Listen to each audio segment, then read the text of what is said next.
Hi friends, David here from Learn Christmas Lighting, and in this video, this is going to be fun. I just want to do, it's December 27th, I'm kind of trying to avoid some other work, so I want to just do like a walkthrough of our display this year and lights of the season, and walk you through some things we did, some things we changed this year, kind of go over some high level stuff, like not high level in the sense that it's complicated, but high level just in the sense that overall overview stuff, so that in how we run our display, how I've got things set up so that we have a really reliable, stress-free, easy to use display. So because that's what we're all about here at Learn Christmas Lighting, and that's what we teach in our courses in the academy, which at least at this time you can try for just $1, and how we love to help people. So essentially, to give you an overview, there's some things that I do because I'm crazy and weird and different, some things that are normal. We're going to walk through all of it. So we're here in the office, starting out our studio where we're typically always working. And I've just gone ahead and powered up my system via smart plugs. Okay, so that's the first thing, is I am very pro using smart plugs for your display to turn it on and off every day. This year, as well as other years, there have been some pixel fires, usually from regulated pixels, usually from one particular factory. But across the board, there's been, a small amount of pixel fires, which are scary as all get up. And some of them have happened during non-show times. And all of them, I think, have been heat related from things heating up from being on. And so, putting your lights on a smart plug isn't going to be in 100%, yes, this will keep you from ever running that risk, but it will make it less likely. So that's the first key. So I've got my system here. I've just opened up my FPP here on my computer, and I'm just going to go ahead to the status page and start my show. Oh, I am on the wrong FPP. Just start my show so there's something playing. I know it's bright outside right now, so you're not going to see it that well, but it'll at least be something. Okay, and let's walk. So first things first is, I mentioned earlier, and we've talked about this before, is I'm actually running my moving heads out of a program for stage lighting called Onyx. I've literally just got a Lenovo small form factor PC right here, a monitor that's not really necessary, but just in case, I honestly haven't touched it, and then it's able to run. And so you can see, maybe you can see in the upper corner here, it has time code running, and it gets that from FPP, from the Advanced ArtNet plugin, which allows it to track and basically allows my cue list inside of Onyx to track with my actual show to run the moving heads. For most people, this isn't going to be what you do, but it's what I did. I wanted to test it. We've got some commercial friends who have been asking about the ability to do this, especially when you have a lot of DMX lights. Programming them in X lights still is not all that friendly, but using a different program like Onyx really can be. But like everything, I've got it on a smart plug, and the biggest key here is I went with a Lenovo small form factor PC. Any that are kind of geared more towards business, a lot of the time you can set them to boot up automatically when they receive power in their BIOS, which can be really helpful because then you don't have to worry about it. It's going to start up every day. The other thing I had thought about doing was just literally having it run all the time.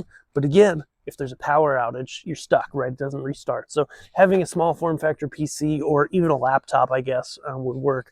A laptop would be fine because then if it was just a power blip for a minute or two, you'd be fine. Okay, so let's go ahead here. Can I switch my camera? I don't know how to use this. Probably not.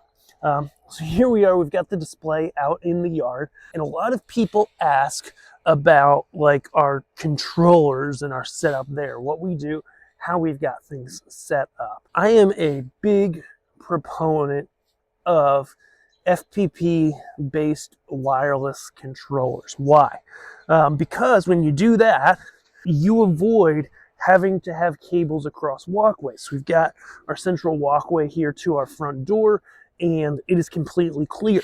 I had an issue with the controller, so I do have one Cat 5 running across it for a smart receiver, but up until I had that issue with that smart receiver port, there were no wires, no power, no nothing running across our walkway, which I'm a big fan of. Not only that, but not having to string network cable between all my controllers is really key. So The basic gist of how that works and how it's set up in our system is I actually have here what's called a battery box. Pro tip, battery boxes are pretty awesome. And it's a box that has some basic venting in it that is designed for holding like car batteries or boat batteries. So it's big. And in that box, I've got my Raspberry Pi running FPP. It sends out all the commands wirelessly to all the controllers, except for one, which is an older Falcon F48 that doesn't have any show player functionality. And so that one's wired. Everything else, it just sits on my home network. I've got an access point, or what a lot of people might call a router, in one of the front rooms here, and it reaches the whole yard just fine and dandy. So they can all be on there and all just work great. Then we have, just for kicks, our Dominar Lempa moving heads. There we've got a moving head you might see next year hiding over there behind that dome. You might see those soon. And we've got our Mega Tree. So this is the Mattis Design Sasquatch. We have a video on how we built it. Control-wise, again, this is what I love about FPP-based controllers such as Culps. This one is the Kurt controller. They come from Canada. I tested out a couple of years ago in there. But what I love about FPP-based controllers is that, literally the only wire going to this thing, right, is power. That's it. So I don't have to string Ethernet cable all over my yard. And it used to be, back a few years ago, I would say, sometimes I would see between FPP, master and remote, which are now player and remotes, sometimes I would see sync issues where it just wasn't quite in sync. But I gotta tell you, this year, last year, the FPP developers have done such a good job that, I don't see any problem there. So as discussed, then basically, cable is minimal through the yard. It's really just power cable to everything. I do go and find one, and we like to use landscape spikes to keep everything neat, so that if you're walking around the yard doing some maintenance, whatever, you're not tripping over wires. If the kids go out there, it's all good. And so those just look like this, and they basically, punch them into the ground over top of your cable, and it keeps your cables really nice and neat across the yard. And so controller wise, our setup's pretty simple. We don't go over the top like a lot of like some vendors and people that work in support with Christmas light shows, such as through our academy. The amount of time during the busy season that we have to put up a show is limited because we're helping everybody else, right? We're helping you. So it's not a huge show, but we do employ 3 controllers. So we've got a Culp K8 over there. Love my Culps because, again, the only wire going to it are pixels, right? The only wires coming out of it are pixels and power. That's it, right? Other corner, Falcon F48. That one's a bit older, so it is direct connected to my show player. And, other than that, it's really quite simple. We put them all on our home network. They sync via the FPP software, which we just love, and we're able to have a really stress-free show. So the biggest takeaways I have for you guys here is I really lean hard on the FPP software. I test it early. I do a Halloween show, and letting that run 10-15 days lets me test, okay, are the smart plugs turning on every day? Are all my controllers turning on and being happy? Because I've seen over the years, sometimes there are software versions of FPP that don't always start up happy. And so you give yourself 10 or 15 days of Halloween testing, you're going to know, is it working every day consistently? Do they all start up? Are they all happy? Do you need to try a new SD card or a different software version, etc., right? Then it gives you the ability to test all your pixels, right? Make sure they're all doing what they're supposed to, like these guys are here. Give you a little extra time to weed out any bad pixels that might be in there before the season starts, right? And then, I really like doing everything wireless. I know some people like to kind of poo-poo over wireless, but in my mind, in a yard where there's animals and rain and everything else, wireless just wins. I've really become over time a fan of doing more smaller controllers wirelessly. Especially in the past year, we've seen improvements to FPP on syncing wirelessly. It does work really great. And then, we've got the moving heads in Onyx, but you can also do them in X-Lights.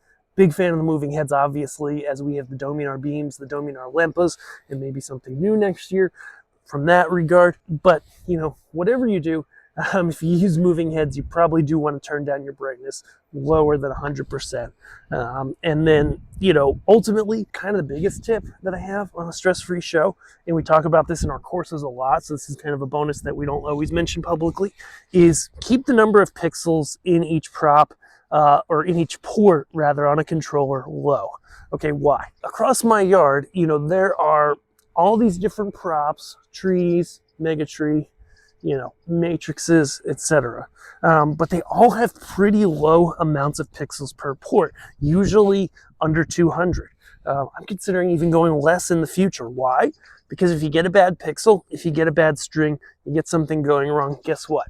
It affects a very minimum amount of stuff.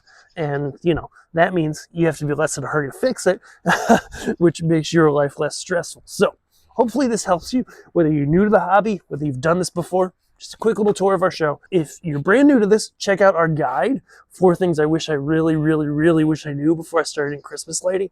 And also go ahead and check out the Learn Christmas Lighting Academy. You can try it out for only $1.